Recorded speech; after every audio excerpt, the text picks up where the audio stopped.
Syederalun kecelakaan di Purwakarta melibatkan bus karyawan PT Indorama dengan dam truk. Peristiwa terjadi di Jalan Basuki Rahmat, pertigaan Patung Bima, Kelurahan Bundar, Kecamatan Jatiluhur, Kabupaten Purwakarta pada Minggu 22 Januari malam.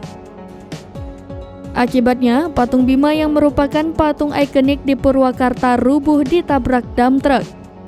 Kecelakaan bermula ketika dam truk melaju dari arah Ciganea menuju Sindang Kasih mengalami remblong. Truk menabrak Patung Bima dan bus karyawan PT Indorama yang melintas dari arah Jatiluhur.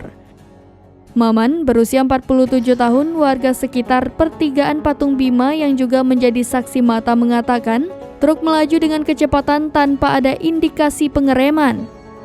Idris, berusia 60 tahun, sopir bus karyawan PT Indorama mengatakan bahwa ia sedang membawa sekitar 20 penumpang yang hendak pulang.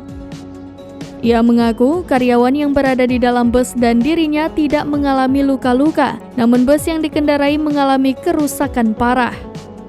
Berdasarkan informasi yang didapat tribunjabar.id dari polisi yang bertugas, Ibda Erianto mengatakan kecelakaan terjadi sekitar pukul 21.50 waktu Indonesia Barat. Kecelakaan tersebut diduga truk mengalami remblong. Beruntung pada kecelakaan tersebut tidak ada korban jiwa. Namun, supir truk yang diduga kabur dan belum ditemukan untuk dimintai keterangan oleh pihak kepolisian.